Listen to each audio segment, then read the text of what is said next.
All right, so let's go ahead and get started. How's everybody doing? Let's see your teeth. Let's see the smiles. All right, beautiful. Who's drinking keto? Who is right now in a therapeutic state of ketosis? Yeah? Okay, seriously, who's had the new Harvest Sunrise? Is this stuff ridiculous or what? Anybody else agree that this stuff is ridiculous, right? Yes, it absolutely is. So good, so good. So here's what I would love to do. Let's start this thing off with gratitude. Remember, you can learn better, you can absorb more, you can apply more when you are in a place of gratitude. So let's do this real quick. I want you to do this. Don't put something in the chat today that you're grateful for. I want you to literally just, whoever the first person is, if you close your eyes real quick and you just think gratitude, who's somebody that I'm incredibly grateful for? I want you to just take real quick the next 30, 60 seconds, and I want you to text that person and tell them that you are grateful for them. So go ahead, do that. I'm gonna do it too.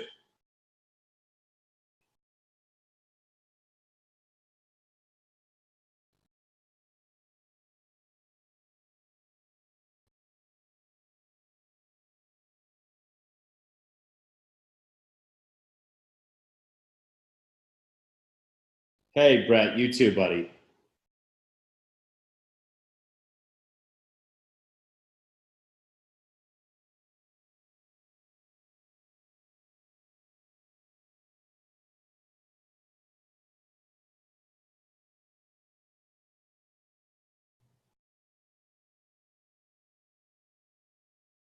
And you, Nick, and you, Jess, and you, Mom. Listen, this is not a suck-up session, okay? This does not get you extra brownie points here, people. No, y'all are amazing. I love y'all. And you, Mark. But in all seriousness, right, like when you go to a place of gratitude, things changed instantly. If you're having a bad day, you know what? Now you have the ability to acknowledge somebody else with gratitude, and it changes absolutely everything. So I would encourage you to start implementing that in your DMO. Probably one of the most important things I think you could do in your daily method of operation. Remember, we're not just building, hopefully, at least for me, we're building people, right?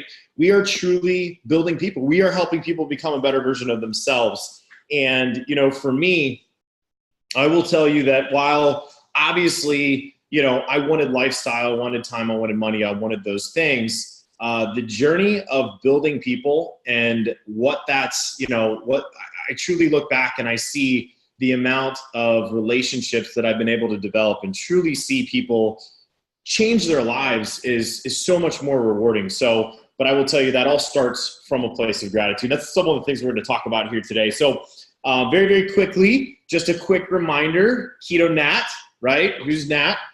Got some Keto Nat back up here. If you can't see it, you got to zoom in a little bit. Who's tried the Keto Nat? Who's talking about the Keto Nat, right? Some of the distinctions with Nat.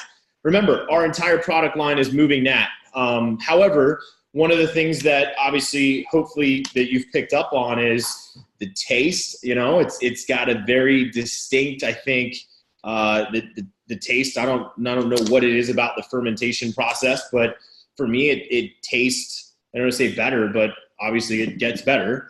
The bioavailability of the product, obviously for many of you that were at Keto Academy and more, you learned the clear distinctions of the NAT product. And obviously you're having an opportunity now through the flash sale to be able to have more people experience where we are headed as a company in terms of nutritional technology. So definitely something that you want to continue to talk about. However, this is one thing, and I just want to make this point. This is something that was brought up that I brought up in the leadership aspect of it, is you obviously, when we have a new product, right? For instance, many of you are around for the 1.0 and the 2.0 and the 2.1. We still have some of those products, right? But knowing that they are all transitioning, and all they are is an evolution of our formulas becoming better. They're an evolution of our formulas becoming better in terms of taste, in terms of less bowel activity, I'm joking. Okay, totally joking, but not really. But in all seriousness, like, it's an evolution. Like, our goal is to get better all the time.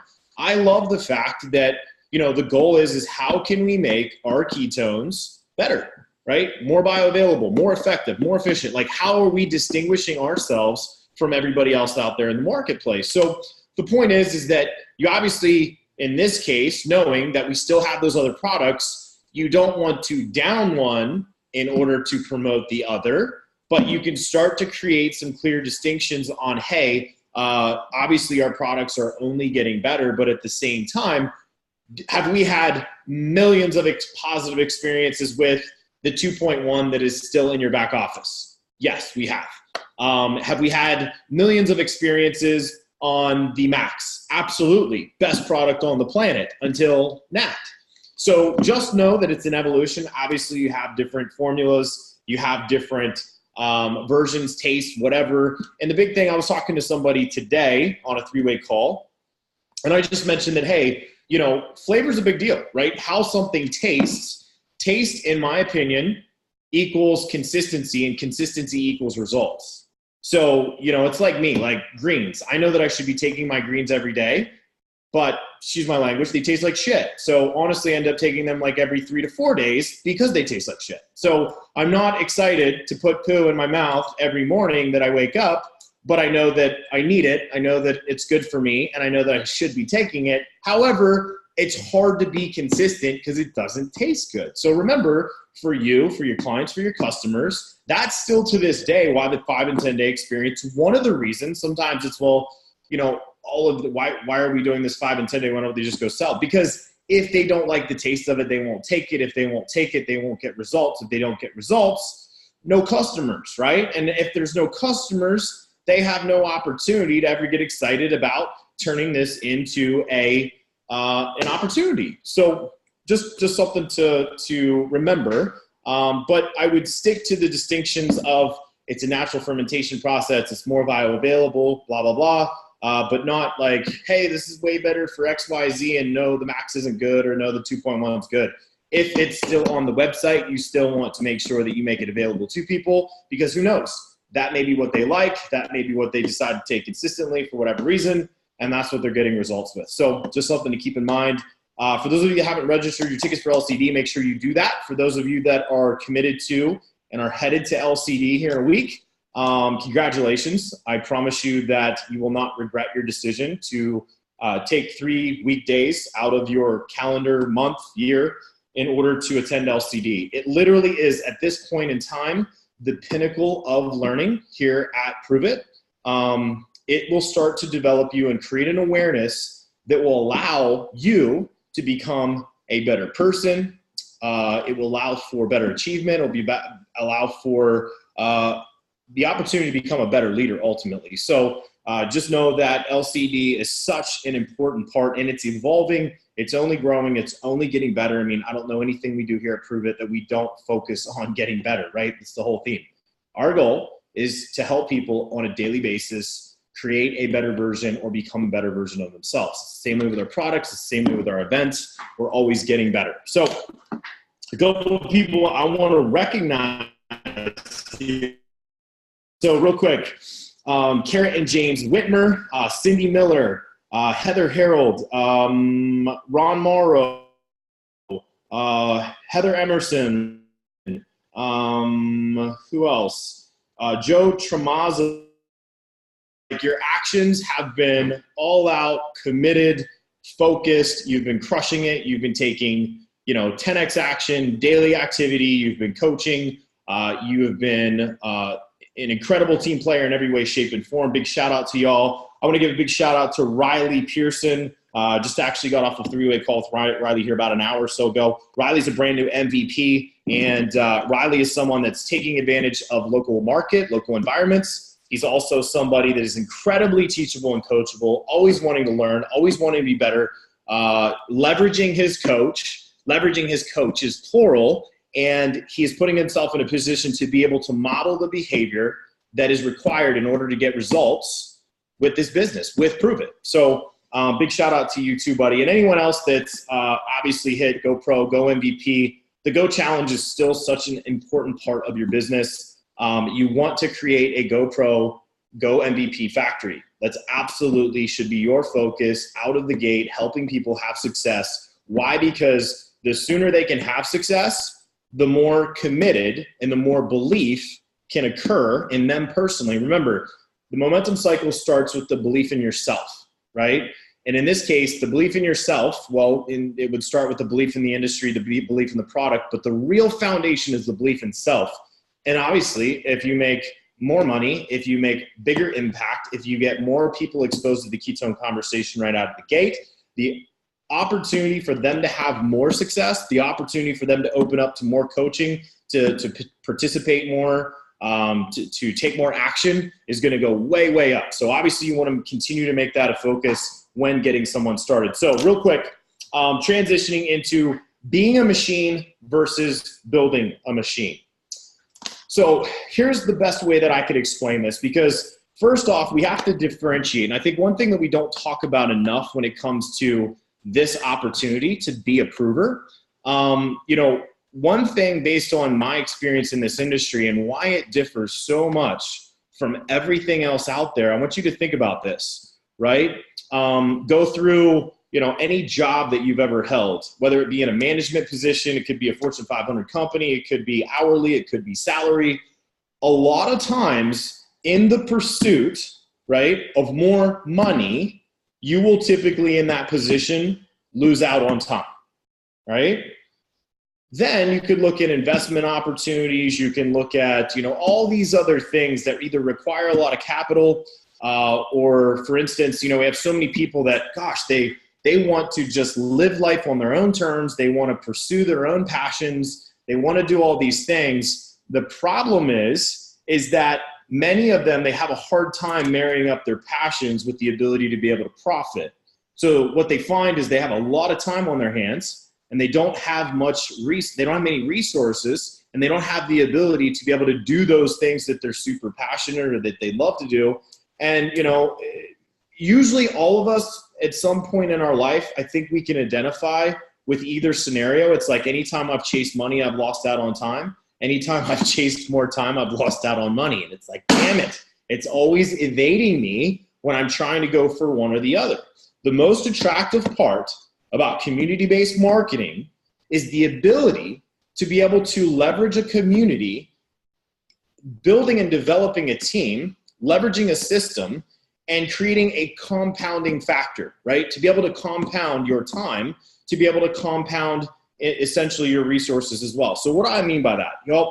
First off, it's just like the concept of work. You got so many books and so many things out there promoting, learn how to work smart, work smart. You hear it all the time. And it's so funny. You talk to these people that are just flat freaking broke. They have they think they know it all. And then they're like, yeah, you know what? I'm pursuing, I'm figuring out how to really work smart, man, really work smart.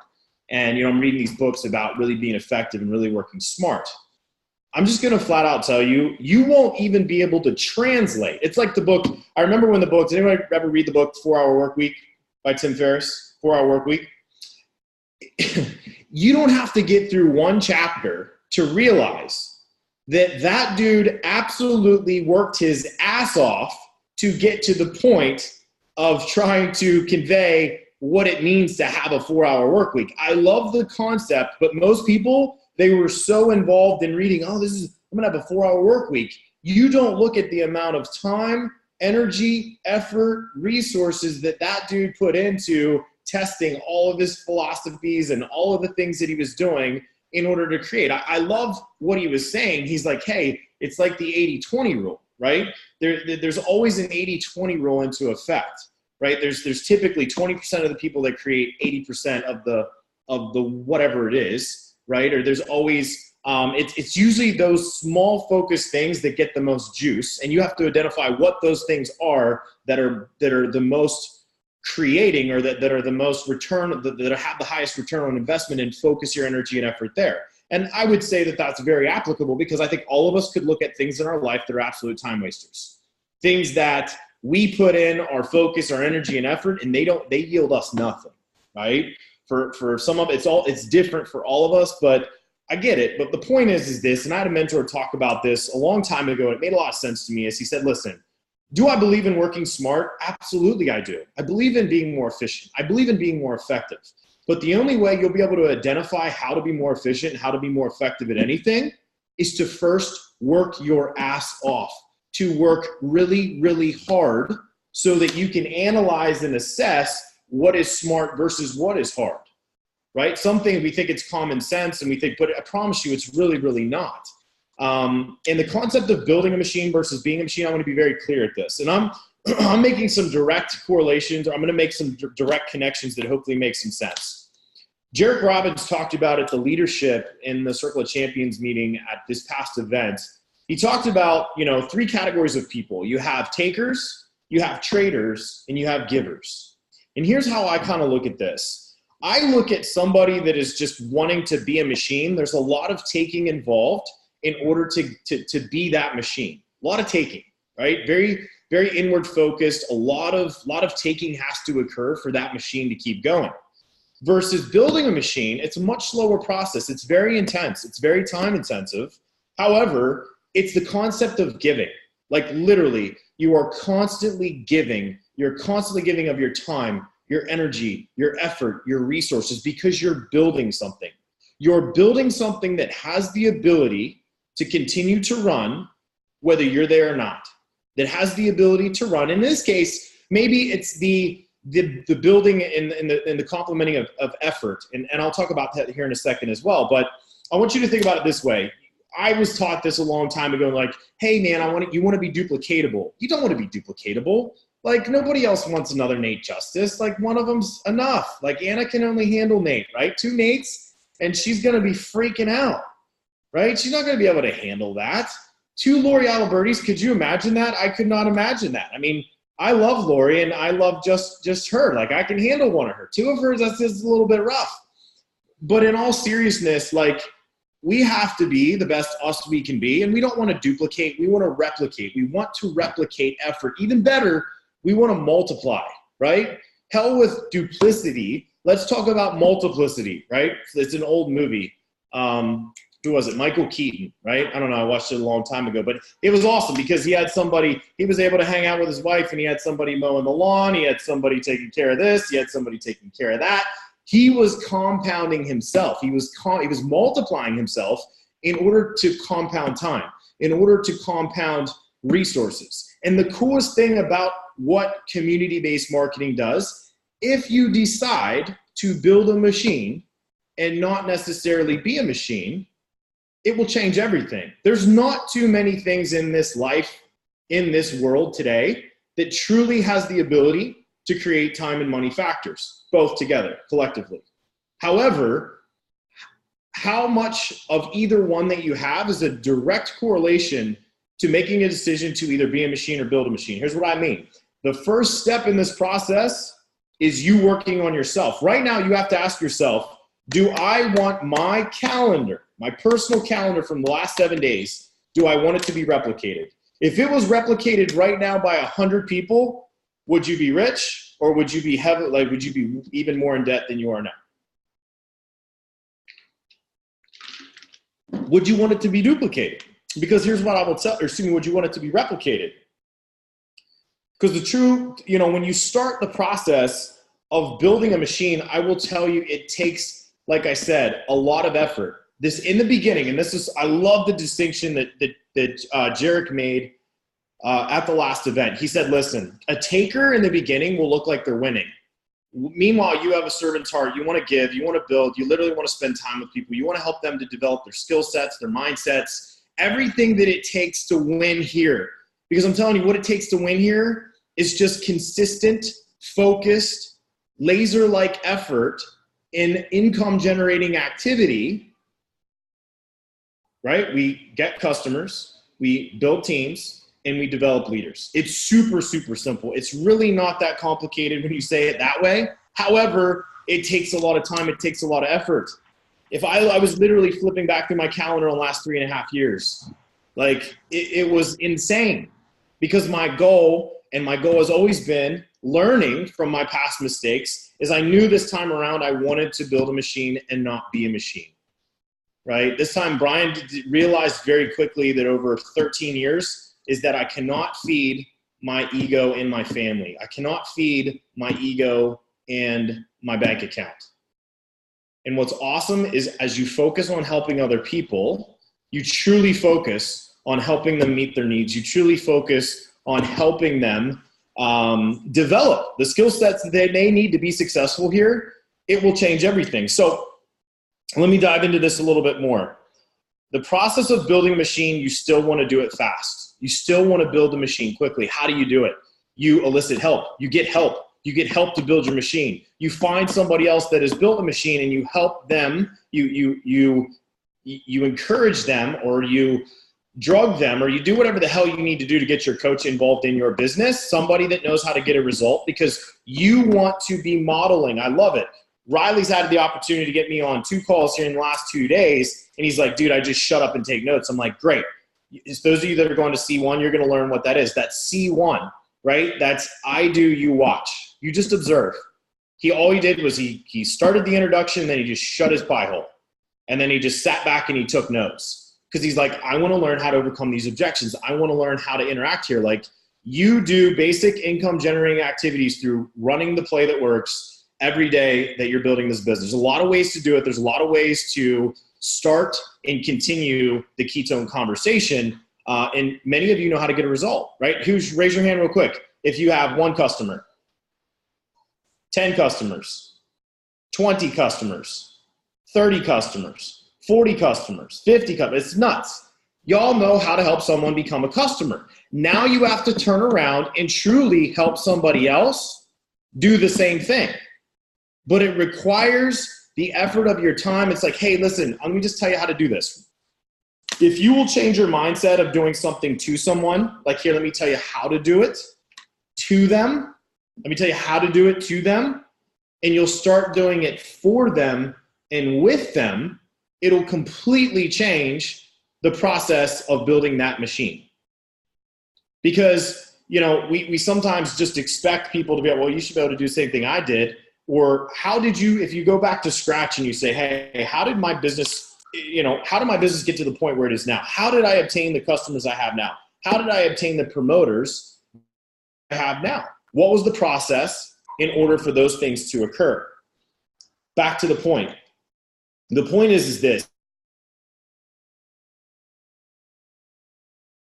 They're doing everything. They're not really coachable. You're not really teachable. Everything's about you.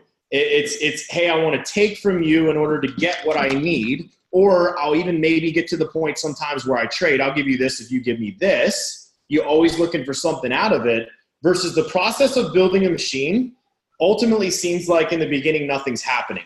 And people that are getting in, it's all about them and it's all about their outcomes. I promise you, while it looks like they're winning the race, and it looks like that you are losing the race, they never realized how long the race actually was. They thought. So in this instance, because I'm telling you, I've seen people, if you don't do this right, you'll be looking for the next thing to do in a very short period of time. If you do this the right way, this will be something that is replicated and is come over again. How do I know that? Because if you take the time to serve people, help them in LCD, C1, like, if you have a customer,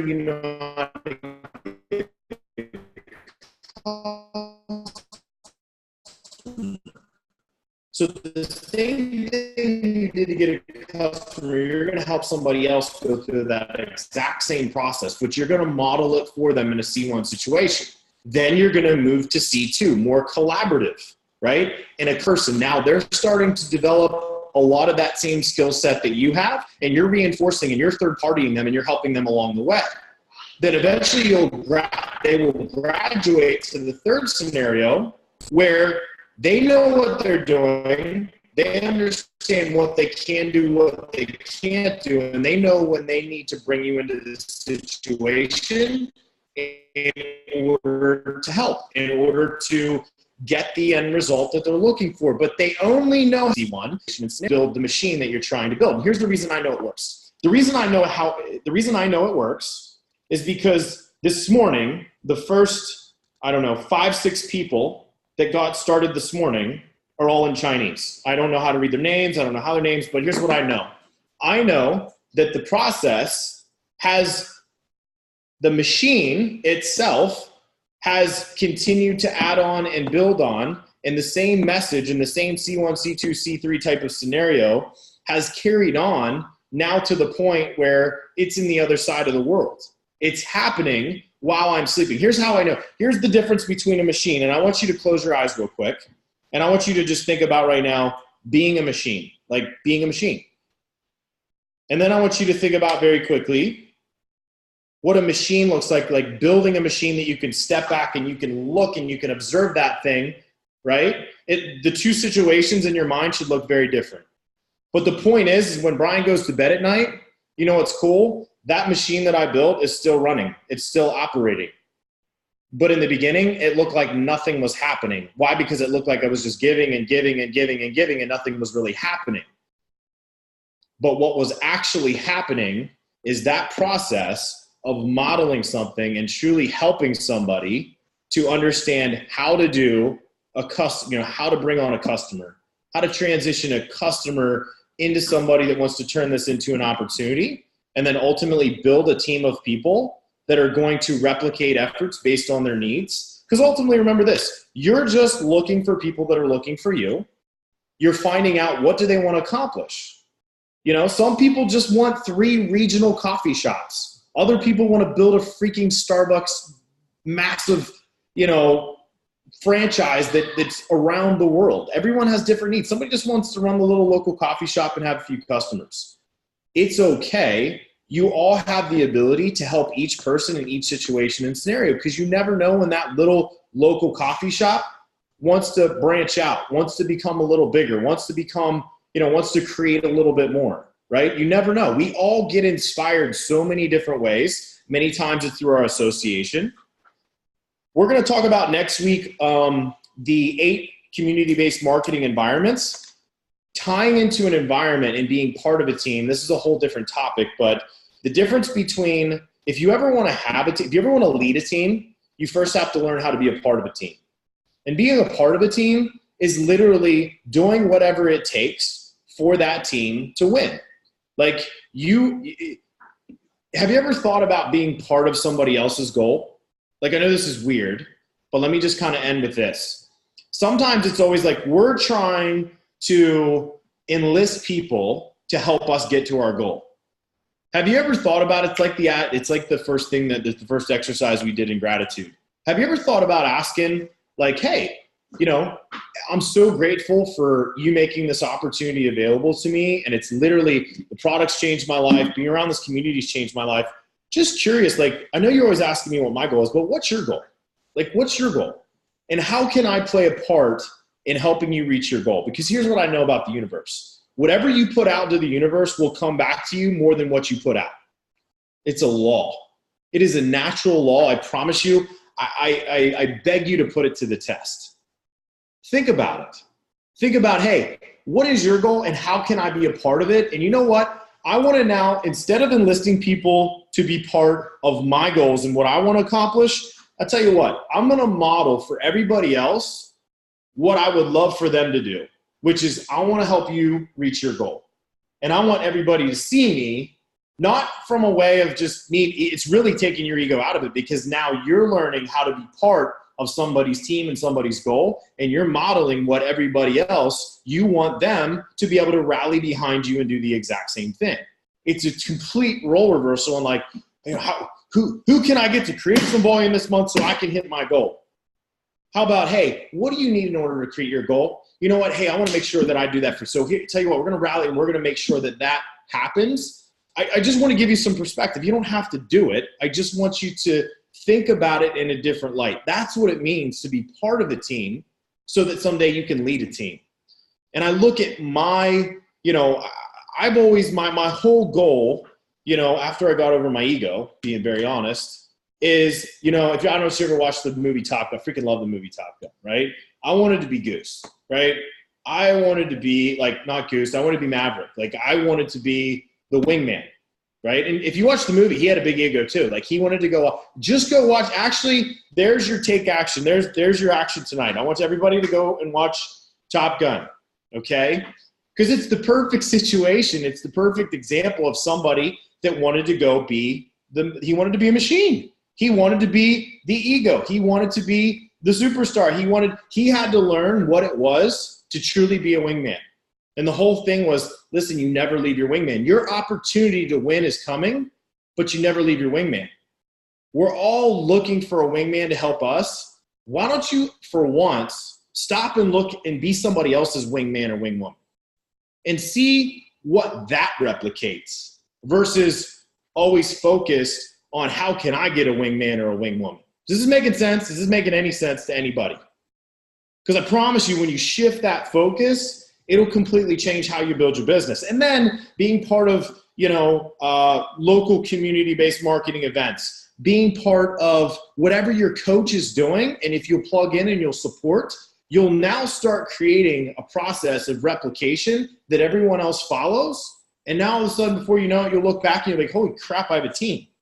Oh my gosh, look, I have people that are replicating effort, right? But it started me building the machine. I was putting in 10 hours. But now what's cool is I'm putting in 2 hours. They're putting in 2. They're putting in 2. I'm still getting back on my 10 hours. Why? Because it's a team effort. We're all doing it together.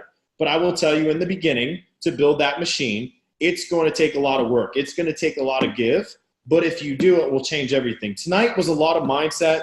Hopefully I didn't go over your head. I really want to shake some things up right now for a lot of you and help you realize that you're so close to getting what you want. You're so close to building the team and making the impact that you want to make. But I want you to think about how you're going about doing it. Are you doing it from a standpoint of inward, or are you doing it outward? Just be the model that you want others to follow. How did Gandhi say it? Be the change that you want to see in the world, right? Be the example of the team that you want. Like, show it by example. So hopefully that made sense. Y'all are amazing. You're all awesome. We're going to dig into some very applicable things here over the next couple weeks. I think there's a couple good things, a couple refreshers that I think are going to help tremendously. So y'all are amazing. Keep rocking the NAT and keep crushing this flash sale. And I promise you, there's probably some really good things to come here in the next 14 days, 15 days of the month, 14 days. So y'all are awesome, and we will see y'all when we see you.